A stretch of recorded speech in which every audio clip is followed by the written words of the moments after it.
Hello, Anya. I have made an analysis of the poem The Cry of the Children, written by Elizabeth Barrett Browning in 1843. And my outline for my presentation is that I first of all want to give a short summary. Then I will tell you about the form and the rhymes in the poem. Then I will shortly talk about who this poem is addressing and who Elizabeth Barrett Browning wants to address with it. Then I will talk about language and imagery,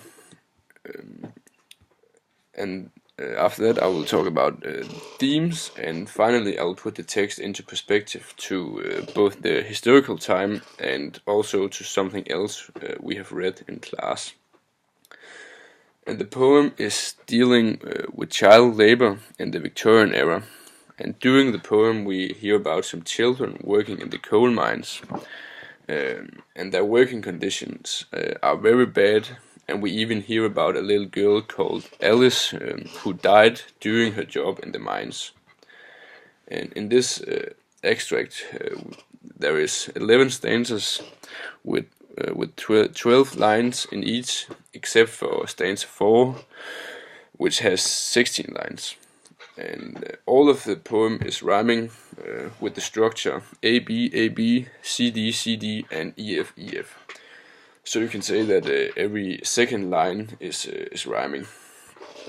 And Elizabeth Barrett Browning wants to address all of England, all people of England, with this poem, which is a critique of child labor.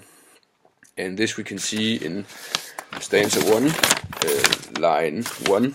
So the very first line in the poem, which says, "Do you hear the children weeping?"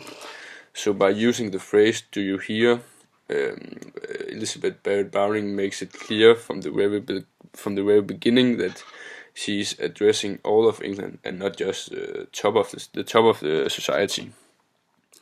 One thing that is affecting the language in the poem is the use of irony, and this we can see in stanza 1, line 12, where it says, "In the country of the free." So in the rest of the poem, Elizabeth Barrett Browning makes it clear that she does not believe that all of the country is free. So in that way, it becomes ironic. And also she says in stanza 2, line 12, "In our happy fatherland."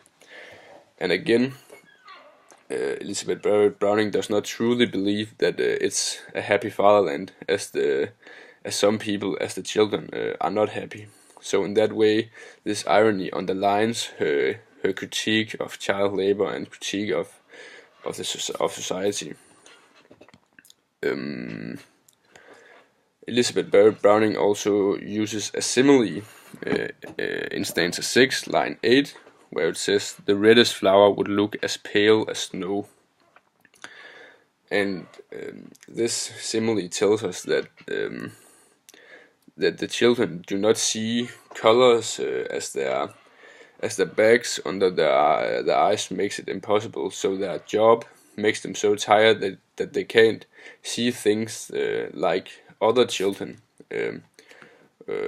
will see them. So in that way, their bad working condition and the fact that they have to have a job makes them lose their will to live in a way. So again, you can see that it's a critique of child labor. Many times in the poem, we hear about a little girl called Alice, who died doing her job, and her death is often mentioned in the poem. For example, in stanza 4, line 3 to 4, it says, "Little Alice died last year. Her grave is shaping like a snowball in the rhyme." So every time we hear about Alice, the death of Alice, it's a constant remembrance to the bad working conditions.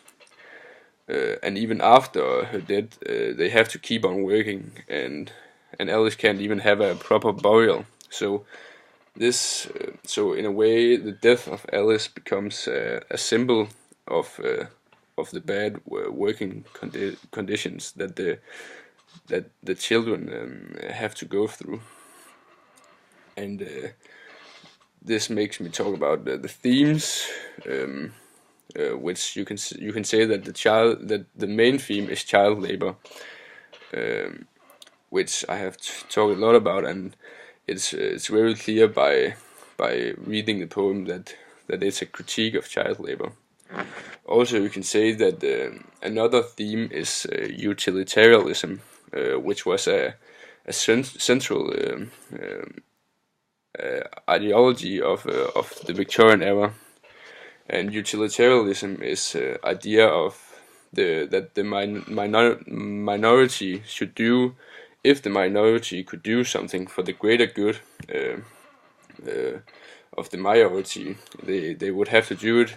And that's exactly what the children are doing by having these jobs, so that all of England can grow economically and become the superpower that it actually became during the Victorian era and the Industrial Revolution.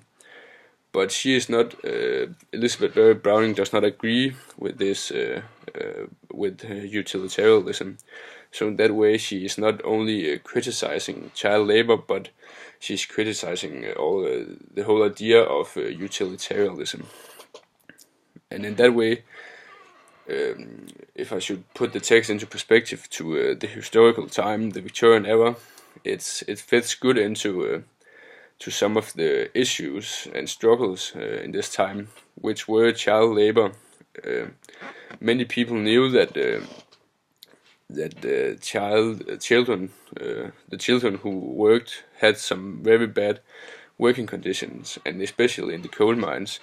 But because of this utilitarianism, they didn't care, because they thought that the minority should do what they could to for the greater good of the majority.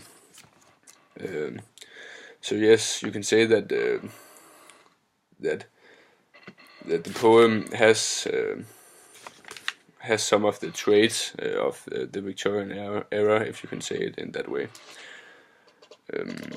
And this critique of utilitarianism we also met in Charles Dickens' very famous novel Hard Times, where he criticized people like Mr. Gradgrind, who made a bad learning environment for the children, which did that the children had no room for fantasy.